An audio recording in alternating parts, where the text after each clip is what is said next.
আসসালামু আলাইকুম। জাতীয় বিশ্ববিদ্যালয়ের অনলাইন ক্লাসে সবাইকে স্বাগতম।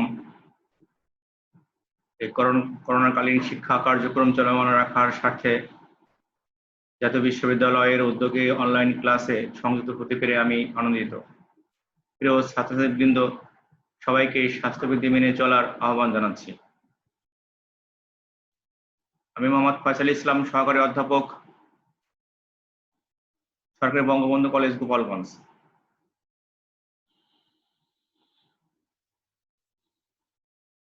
আজকের আলোচনার বিষয় পদার্থবিজ্ঞান বিএসসি অনার্স তৃতীয় বর্ষ, ইলেকট্রনিক্স 1 এর দ্বিতীয় অধ্যায়, অর্ধপরিবাহী ডায়োড।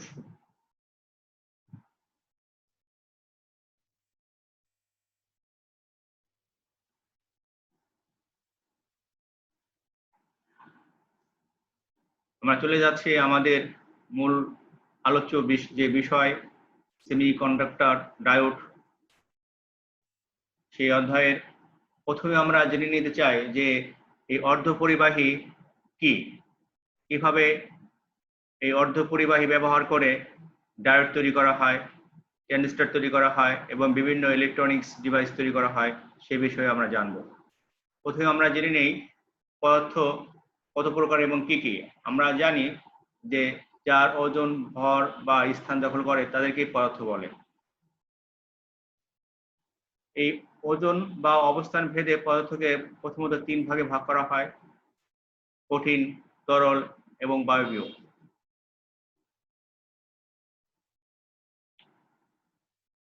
কঠিন পদার্থ আবার 2 প্রকার: ক্রিস্টালাইন বা দানাদার এবং নন ক্রিস্টালাইন বা অদানাদার।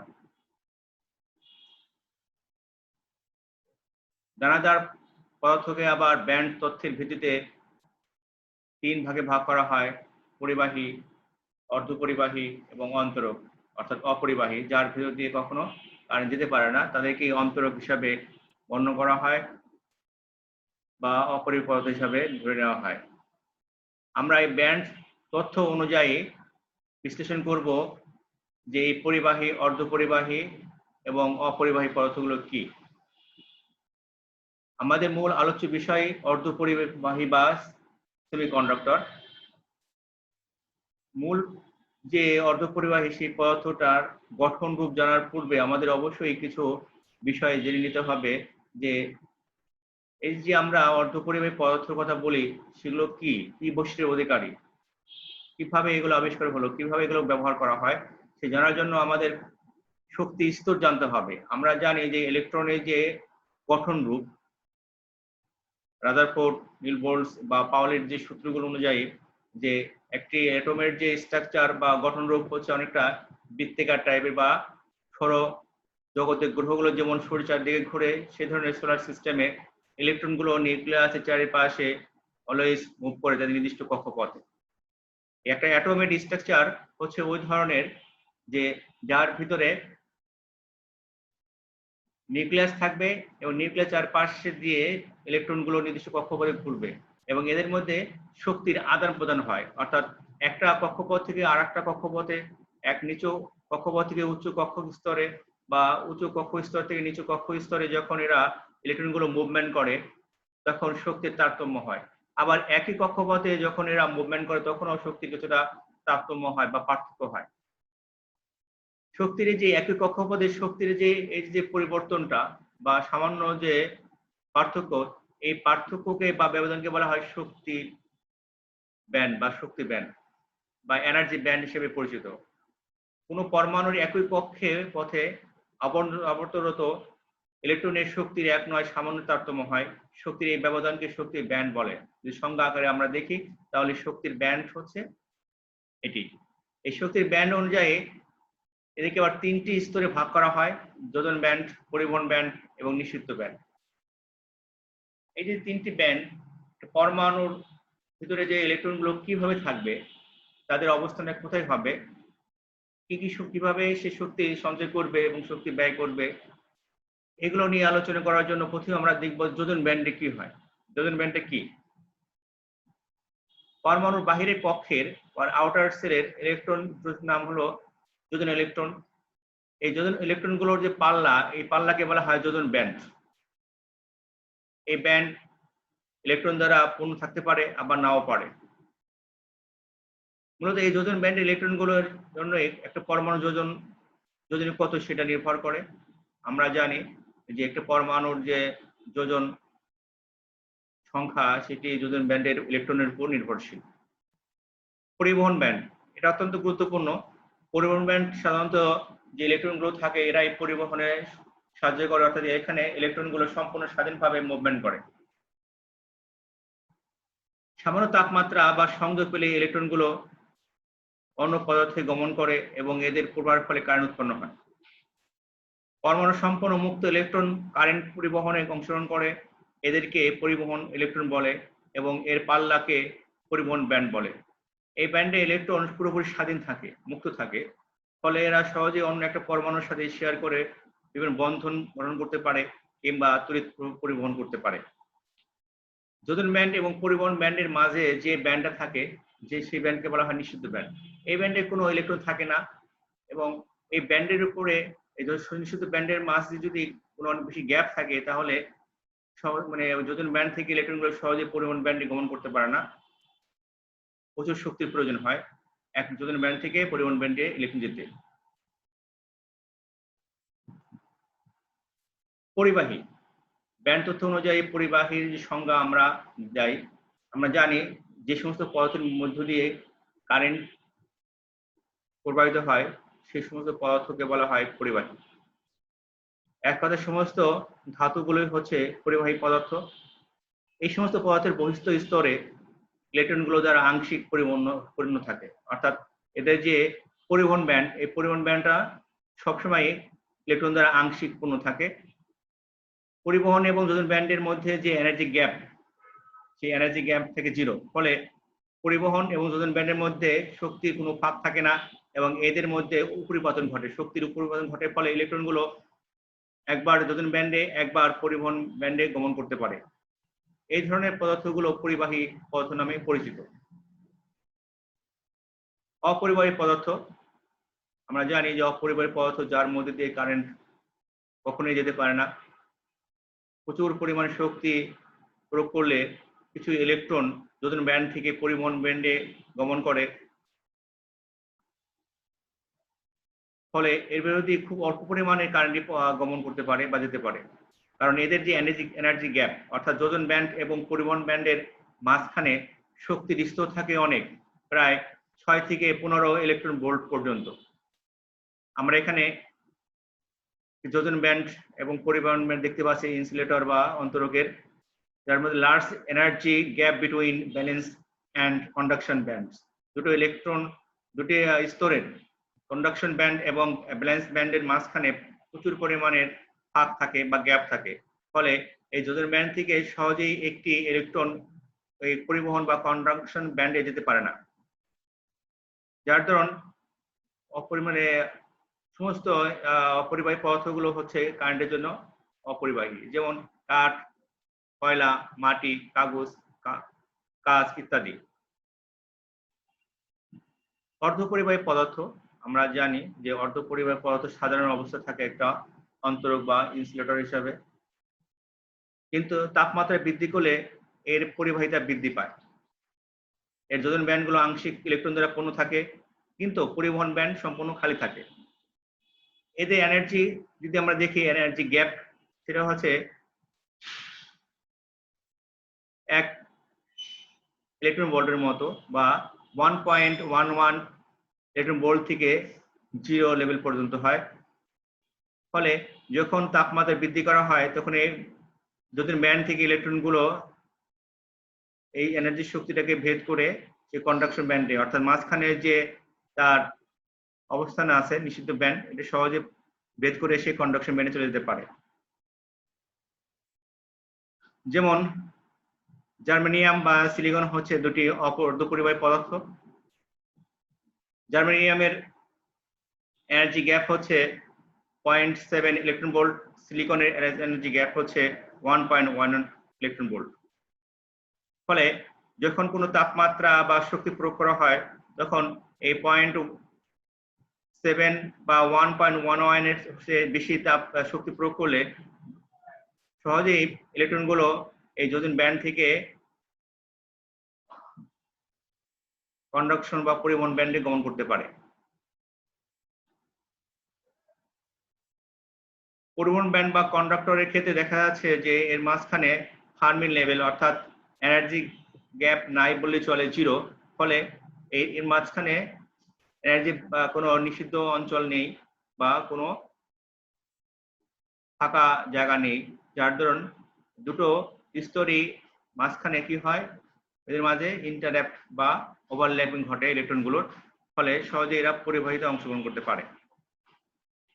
তাহলে এই কন্ডাকশন আর ব্যালেন্স ব্যান্ডের মাঝখানে যে জায়গাটা large energy gap between balance and conduction balance বলা হয়, এই অংশটাকে বলা হয় নিষিদ্ধ অঞ্চল বা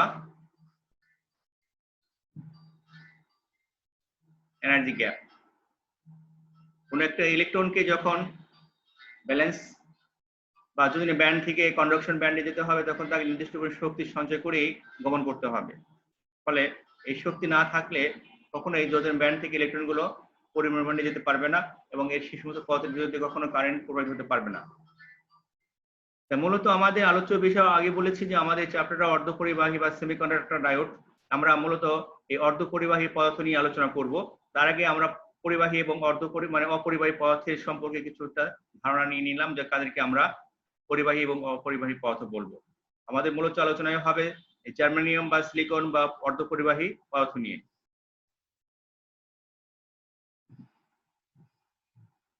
পরিবাহিতার ধর্ম আমরা জানি যে কেন আমরা অর্ধপরিবাহী পদার্থ ব্যবহার করব। এক সময় আমরা ভ্যাকুয়াম টিউব ব্যবহার করতাম, ভ্যাকুয়াম ডায়োড বা টায়োড ব্যবহার করতাম যখন সেমিকন্ডাক্টর বা অর্ধপরিবাহী আবিষ্কার হয়নি। আমরা জানি 105টি মৌলিক পদার্থের মধ্যে কিছু কিছু মৌলিক পদার্থ আছে যার ভিতরে এই সেমিকন্ডাক্টর বা অর্ধপরিবাহী ধর্ম রয়েছে, বাকিগুলোর ক্ষেত্রে কিন্তু এগুলো নেই। 1948 সালে যখন সেমিকন্ডাক্টর বা অর্ধপরিবাহী আবিষ্কার হলো, তারপরে কিন্তু ইলেকট্রনিক জগতে বিপ্লব শুরু হলো, কারণ এগুলোর মাধ্যমে ট্রানজিস্টর ডায়োড ইত্যাদি তৈরি করা হলো এবং ইলেকট্রনিক জগতে বিপ্লব শুরু হয়। তাহলে 1948 সাল এক পর্যন্ত কিন্তু আমরা জানতাম না যে আমাদের কিছু পদার্থ আছে যারা সাধারণ অবস্থায় থাকে ইনসুলেটর বা অপরিবাহী, আবার তাপমাত্রা বৃদ্ধি করার সাথে সাথে এই পদার্থগুলো পরিবাহী হয়ে ওঠে। এই বিশেষ ধর্মের কারণেই কিন্তু বর্তমানে অর্ধপরিবাহী পদার্থ ব্যবহার করা হচ্ছে, কারণ অনেক আগে আমরা জানি যে অনেক আগে কিন্তু পরিবাহী পদার্থ আবিষ্কার হয়েছিল, কিন্তু পরিবাহী পদার্থ দিয়ে কিন্তু ইলেকট্রনিক ডিভাইসগুলো তৈরি করা যায় না। কারণ হলো, এর কারণটা হচ্ছে যে আপেক্ষিক রোধ। তাপমাত্রা বৃদ্ধি করার সাথে সাথেই পরিবাহী পদার্থের আপেক্ষিক রোধ বেড়ে যায়, ফলে এর পরিবাহিত এক সময় হ্রাস পেতে থাকে। আমরা যদি ব্যান্ড থিওরি অনুযায়ী দেখি তাহলে একটি পদার্থ কতটুকু পরিবাহী বা অন্তরক সেটা দেখতে পারবো। একটি পদার্থ কতটুকু পরিবাহী বা অন্তরক তা পদার্থের আপেক্ষিক রোধ বা তার পরিবাহিতার উপর নির্ভরশীল। আপেক্ষিক রোধ এবং পরিবাহিতা দুটোর উপর নির্ভরশীল। যেমন সাধারণ তাপমাত্রায় তামার আপেক্ষিক রোধ হচ্ছে 10⁻⁻8 ওহম মিটার, পক্ষান্তরে কাচের হচ্ছে 10⁻16 ওহম মিটার। দেখা যাচ্ছে কাচের অনেক অনেক বেশি আপেক্ষিক রোধ। অর্ধপরিবাহীর আপেক্ষিক রোধ হচ্ছে 10⁻⁻5 ওহম মিটার থেকে 10⁻8 ওহম মিটার। ফলে এই কাচের বা অপরিবাহী পদার্থর অনেক আপেক্ষিক রোধ হওয়ার কারণে এর ভিতর দিয়ে কখনো কারেন্ট যায় না। আবার সাধারণ অবস্থায় পরিবাহী পদার্থ তামা এর রোধ অনেক কম, ফলে এর ভিতরে কারেন্ট দ্রুত দিতে পারে। সাধারণ অবস্থায় অপরিবাহী অন্তরক হলেও উত্তপ্ত করলে এর ক্লাস বা এর যে সমযোজী বন্ধন থাকে, আমরা জানি যে সমযোজী বন্ধনের মাধ্যমে কিন্তু এই সেমিকন্ডাক্টররা গঠিত থাকে। এই ক্লাস বলা হয়, ক্লাস ভেঙে যায়, ফলে দ্রুত তার সাথে রোধ কমে যায় এবং পরিবাহিতা বৃদ্ধি পায়। পক্ষান্তরে সুপরিবাহী পদার্থ উত্তপ্ত করলে রোধ বৃদ্ধি পায় এবং পরিবাহিতা হ্রাস পায়। বিপরীত হয়ে যাচ্ছে অর্ধপরিবাহী এবং পরিবাহীর এই তাপমাত্রা প্রয়োগ করলে। আর অর্ধপরিবাহিতার এই অনন্য বৈশিষ্ট্য বা ধর্মকে কাজে লাগিয়ে ইলেকট্রনিক্সের জগৎ গড়ে উঠেছে এবং বিভিন্ন ডিভাইস অর্ধপরিবাহী পদার্থ দ্বারা তৈরি হচ্ছে। মূল পার্থক্যটা হচ্ছে যে তাপমাত্রা বৃদ্ধি করলে অর্ধপরিবাহীর রোধ কমে যায় এবং পরিবাহিতা বৃদ্ধি পায়। পক্ষান্তরে সুপরিবাহী পদার্থের তাপমাত্রা বৃদ্ধি করলে রোধ বৃদ্ধি পায় এবং পরিবাহিতা হ্রাস পায়। এই জন্যই সুপরিবাহী পদার্থ অর্থাৎ পরিবাহী পদার্থ পরিবর্তে অর্ধপরিবাহী পদার্থই ব্যবহার করা হয় ইলেকট্রনিক্স জগতে।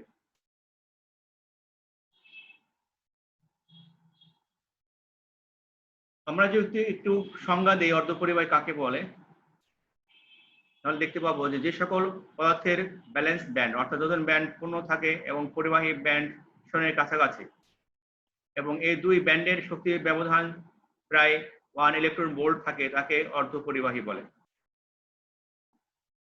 অর্ধপরিবাহী পদার্থের অনেকগুলো ধর্ম বা বৈশিষ্ট্য রয়েছে। এই বৈশিষ্ট্যের উপর ভিত্তি করে তাদেরকে ব্যবহার করা হয় এবং এদেরকে আলাদা করা হয় কোন পদার্থগুলো সেমিকন্ডাক্টর আর কোনগুলো সেমিকন্ডাক্টর নয়। এই অর্ধপরিবাহী বা সেমিকন্ডাক্টর আমরা জানি জার্মেনিয়াম, সিলিকন, এছাড়া কার্বন এর মধ্যেও কিছুটা ধর্ম রয়েছে, টিনের মধ্যেও কিছুটা সেমিকন্ডাক্টরের ধর্ম রয়েছে, তবে বহুল ব্যবহৃত হচ্ছে জার্মেনিয়াম এবং সিলিকন। এদের উল্লেখযোগ্য বৈশিষ্ট্য হচ্ছে তাপমাত্রা বাড়ালে রোধ কমে যায় বা হ্রাস পায় এবং পরিবাহিতা বৃদ্ধি পায়। রোধকত্ব অপরিবাহী পদার্থের চেয়ে কম এবং পরিবাহীর চেয়ে বেশি। 10⁻⁵ ওহম মিটার থেকে 10⁸ ওহম মিটার পর্যন্ত এদের রোধকত্ব। এই অর্ধপরিবাহীর মধ্যে সামান্য পরিমাণে ভেজাল যুক্ত করলে অর্থাৎ অন্য একটা পরমাণু যদি এই অর্ধপরিবাহীর মধ্যে যুক্ত করা হয় তাহলে এর বৈদ্যুতিক পরিবাহিতা আরো বৃদ্ধি পায়। এটা হচ্ছে আরেকটা অনন্য বৈশিষ্ট্য যে যদি কোনো একটি অর্ধপরিবাহীর মধ্যে অপর আরেকটি মৌলের অ্যাটম যদি এর মধ্যে প্রবেশ করানো হয় তাহলে এদের যোজন ব্যান্ডটা দ্রুত ভেঙে যায় এবং পরিবাহিতা দ্রুতই বৃদ্ধি পেতে থাকে। শক্তি ফাঁক বা এনার্জি গ্যাপ হচ্ছে 1.11 electron volt greater than easy energy gap greater than 0। অর্ধপরিবাহী পদার্থগুলো সবসময় এরা সমাজে বন্ধন গঠন করে এবং সমাজে বন্ধনে থাকে, ফলে এদের আউটার সেলগুলো সবসময় মজবুত অবস্থা থাকে, সুসজ্জিত এবং একটি আবির্জিত স্ট্রাকচার আকারে থাকে এই ধরনের পদার্থগুলো। পরমাণু শূন্য তাপমাত্রায় অন্তরক অর্থাৎ এই যে অ্যাবসলিউট টেম্পারেচার, সেই টেম্পারেচারে একটি অর্ধপরিবাহী সম্পূর্ণ অপরিবাহীর মতো আচরণ করে, তা অন্তরক হিসাবে গণ্য হয়। ইলেকট্রন এবং হোল উভয়ের জন্য কারেন্ট প্রবাহিত হয়। সেমিকন্ডাক্টর আমরা জানি যে এখানে আমরা দেখব নেক্সটে যে পিএনপি বা এই ধরনের ডায়োড বা সংযোগ যখন গঠিত হবে তখন এই ইলেকট্রন এবং হোল এই দুটো বৈশিষ্ট্য উভয়ের প্রবাহ হওয়ার ফলে এই কারেন্ট প্রবাহিত হয় অর্ধপরিবাহীর মধ্যে দিয়ে। যোজন ব্যান্ড আংশিক পূর্ণ থাকে। এ হচ্ছে অর্ধপরিবাহীর কতগুলো বৈশিষ্ট্য।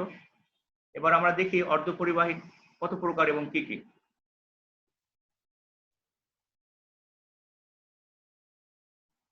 অর্ধপরিবাহী দুই প্রকারের, সহজাত এবং বহির্জাত। সহজাত অর্ধপরিবাহী হচ্ছে যে সম্পূর্ণরূপে খাঁটি, কোনো ভেজালযুক্ত থাকে না,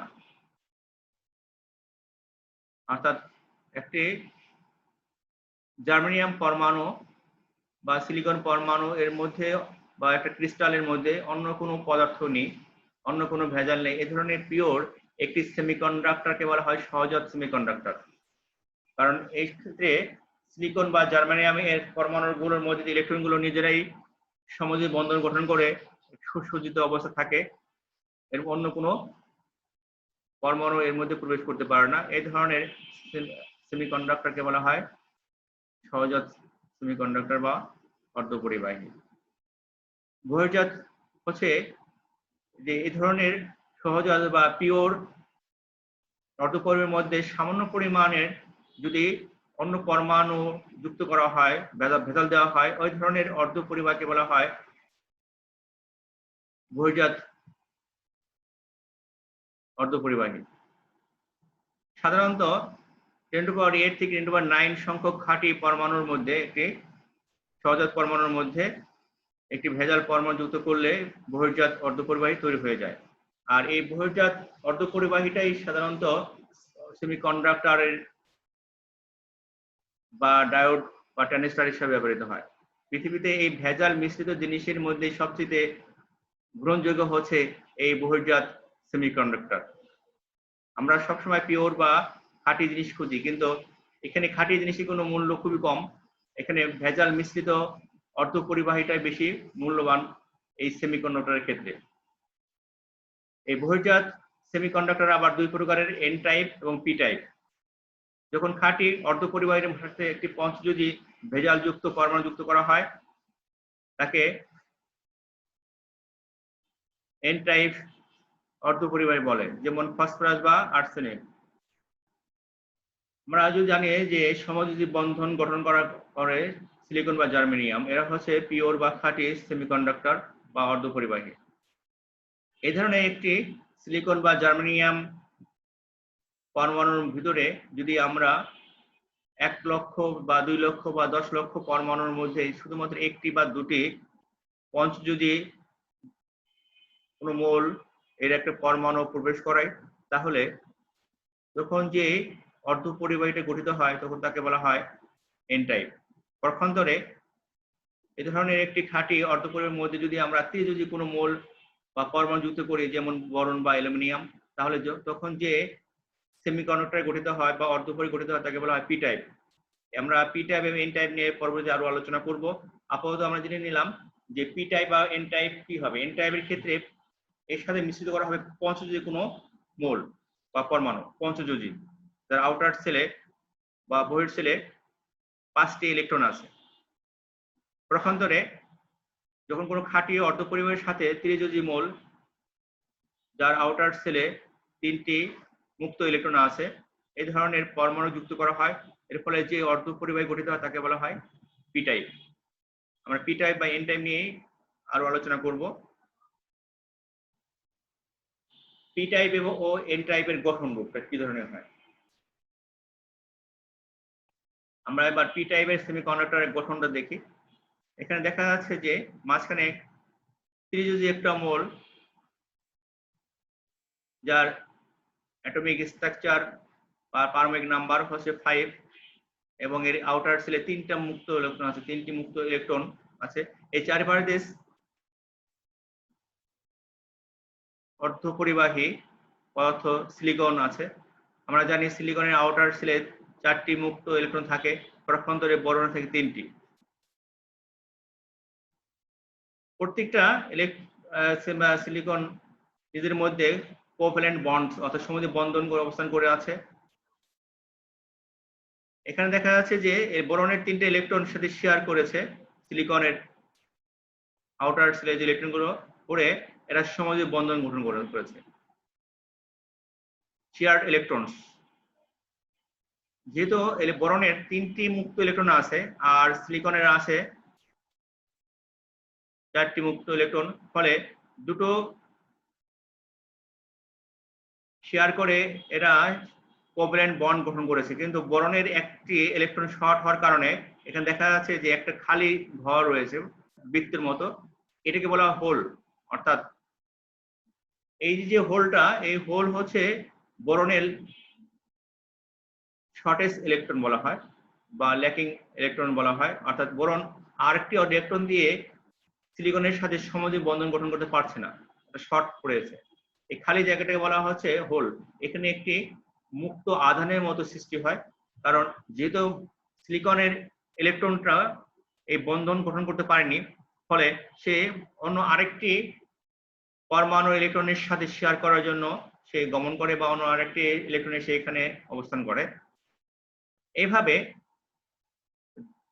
একটি বন্ধন সৃষ্টি হচ্ছে এবং একটা ক্রিস্টাল তৈরি হচ্ছে। এক্ষেত্রে বোরনটা হচ্ছে অ্যাকসেপ্টর অ্যাটম বলা হয় এটাকে, কারণ ইম্পিউরিটি অ্যাটম হচ্ছে এখানে বোরন, আর এক্ষেত্রে সে গ্রহণ করছে ইলেকট্রনগুলো, এই জন্য এটাকে বলা হয় অ্যাকসেপ্টর। কারণ এখানে খালি ঘরটাকে বলা হোল, এখানে খালি ঘরটাকে হোল বলা হয়। আর এটাকে আরেকটা জিনিস বলা হচ্ছে পি টাইপ।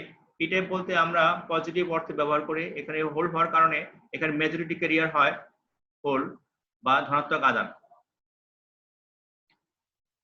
প্রথমতই যদি আমরা এন টাইপের একটি সেমিকন্ডাক্টর স্ট্রাকচার বা গঠন দেখি তাহলে দেখতে পাই যে এখানে মাঝখানে আছে অ্যান্টিমনি। অ্যান্টিমনির অ্যাটমিক নাম্বার হচ্ছে 51। এর আউটার সেলে 5টি মুক্ত ইলেকট্রন আছে, ফ্রি ইলেকট্রন গুলো আছে। এই 5টি মুক্ত ইলেকট্রন গুলো সিলিকনের সাথে সমযোজী বন্ধন গঠন করে। কিন্তু সিলিকনের যেহেতু 5টি আছে আর সিলিকনের যেহেতু 4টি ইলেকট্রন আছে, তখন তার অ্যান্টিমনি আছে 5টি, ফলে একটি বেশি বা অতিরিক্ত ইলেকট্রন থাকে, এটাকে বলা হয় ফ্রি ইলেকট্রন। সিলিকন এবং অ্যান্টিমনির এই শেয়ারিং ইলেকট্রনের করার পরেও একটি মুক্ত ইলেকট্রন বেশি থাকে, যার ধরুন সেই ইলেকট্রনটি সে অন্য আরেকটি পরমাণুতে সে দান করে। এই জন্য এটাকে বলা হচ্ছে ডোনার ইলেকট্রন বা ইম্পিউরিটি অ্যাটম হচ্ছে এখানে অ্যান্টিমনি ডোনার ইলেকট্রন বলা হয়, কারণ এখানে মেজরিটি ক্যারিয়ার হচ্ছে ইলেকট্রন।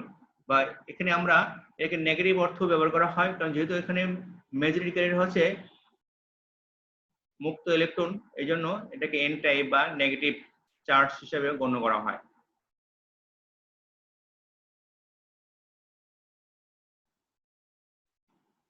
তাহলে আমরা একটু আরেকটু যদি লক্ষ্য করি এদের স্ট্রাকচার বা গঠন, যে পি টাইপের কি থাকবে। পি টাইপের গঠন রূপটা থাকবে একটি ত্রিযোজী মৌল, এর চারপাশ দিয়ে থাকবে অর্ধপরিবাহী পদার্থ। এই ত্রিযোজী মৌলের 3টি ইলেকট্রন সিলিকন বা জার্মানিয়ামের আউটপ্লেস হচ্ছে 4টি মুক্ত ইলেকট্রন আছে, তাদের সাথে শেয়ার করবে। কিন্তু একটি ইলেকট্রনের শর্ট বা কম হওয়ার কারণে বরণের সে অন্য কারোর সাথে শেয়ার করতে পারবে না, সেখানে একটি হোল বা গর্তের মধ্যে সৃষ্টি হবে। এটাকে পজিটিভ আয়ন হিসেবে গণ্য করা হয়। এদের পরস্পরেরা কোভ্যালেন্ট বন্ড হিসেবে থাকে, সময় বন্ধন আকারে থাকে, একটা ক্লাস বা ল্যাটিস তৈরি হয়। পক্ষান্তরে যদি আমরা এন টাইপ দেখি, এন টাইপেরও একই রকম ভাবে এর মাঝখানে থাকবে পঞ্চযোজী কোনো মৌল, এখানে ব্যবহার করা হয়েছে অ্যান্টিমনি। এক্ষেত্রে আমরা ফসফরাস ব্যবহার করতে পারি। যে কোনো একটি পঞ্চযোজী মৌল বা পরমাণু যদি পিওর সেমিকন্ডাক্টরের মধ্যে প্রবেশ করানো হয় তাহলে এরা সমযোজী বন্ধন গঠন করে। কিন্তু অ্যান্টিমনি 5টি মুক্ত ইলেকট্রন থাকার কারণে একটি ইলেকট্রন বেশি হয়, যার ধরনে এটাকে ফ্রি ইলেকট্রন বলে গণ্য করা হয়। এবং মেজরিটি ক্যারিয়ার হচ্ছে এখানে মুক্ত ইলেকট্রন, বা এটাকে নেগেটিভ আদান হিসেবেও গণ্য করা হয়। এই পরমাণুটাকে বলা হয় ডোনার পরমাণু, আর প্রথমত বরণকে বলা হয় অ্যাকসেপ্টর পরমাণু বা অ্যাটম।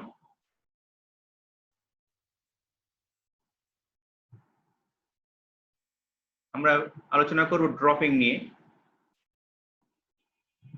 আমরা জানি সেমিকন্ডাক্টর গঠন করার জন্য বা অর্ধপরিবাহী সেমিকন্ডাক্টর গঠনের যে এন টাইপ বা পি টাইপ গঠন করার ক্ষেত্রে কিছু সুনির্দিষ্ট নিয়ম আছে। সেই নিয়মগুলো হচ্ছে যে আমরা 1 লক্ষ বা 2 লক্ষ অর্ধপরিবাহের মধ্যে সামান্য পরিমাণে অপদ্রব্য বা ভেজাল মিশাবো। এই মেশানোর যে প্রক্রিয়া বা সিস্টেম, তাকে বলা হয় ড্রপিং। সঠিকভাবে এই জিনিসটি করতে না পারলে তাহলে একটি পি টাইপ বা এন টাইপ গঠিত হয় না। পি টাইপ বা এন টাইপ অর্ধপরিবাহ গঠন করতে হলে বিশুদ্ধ অর্ধপরিবাহের সাথে সঠিক উপায়ে উপযুক্ত পরিমাণের অপদ্রব্য বা ভেজাল মিশানোকে বলা হচ্ছে ড্রপিং। আমরা আগেই বলেছি যে এন টাইপের মুক্ত ইলেকট্রনের সংখ্যা মেজরিটি ক্যারিয়ার আর হোলের সংখ্যা মাইনরিটি ক্যারিয়ার। মুক্ত ইলেকট্রন সৃষ্টি করে যদি অপদ্রব্য মিশানো হয়, ডোনার বা দাতা পরমাণু থাকে যেক্ষেত্রে ইলেকট্রন দান করে। পক্ষান্তরে পি টাইপ মুক্ত ইলেকট্রনের সংখ্যা মাইনরিটি ক্যারিয়ার এবং হোলের সংখ্যা মেজরিটি ক্যারিয়ার। মুক্ত হোল সৃষ্টি হয়, চার্জ ঋণাত্মক এবং ত্রিযোজী অপদ্রব্য মিশানো হয়। গ্রহিত পরমাণু থাকে যে ইলেকট্রন গ্রহণ করে, যেমন অ্যালুমিনিয়াম, হিলিয়াম, বোরন ইত্যাদি। প্রিয় ছাত্রছাত্রীবৃন্দ, আজকে এই পর্যন্তই। আমরা এই চ্যাপ্টারটা আরো আলোচনা করব, কিভাবে পিএনপি জংশন দিয়ে ডায়োড তৈরি হয়, ডায়োডের বৈশিষ্ট্যগুলো দেখব। আমরা দেখব জেনারেল ডায়োড কি, আমরা দেখব পরবর্তী ক্লাসে যে বাইসিং করা হয়, কিভাবে বাইসিং করা হচ্ছে, ফরওয়ার্ড বায়াস বা রিভার্স বায়াস, এবং এই গ্রাফের বৈশিষ্ট্যগুলো কি কি। ডায়োডের সমীকরণগুলো নিয়ে আলোচনা করব। আজকে এই পর্যন্তই। আল্লাহ হাফেজ। সবাইকে ভালো থাকার আহ্বান জানাচ্ছি এবং করোনাকালীন সময়ে সবাইকে সতর্ক থাকার আহ্বান জানিয়ে আমার ক্লাস শেষ করছি। আল্লাহ হাফেজ।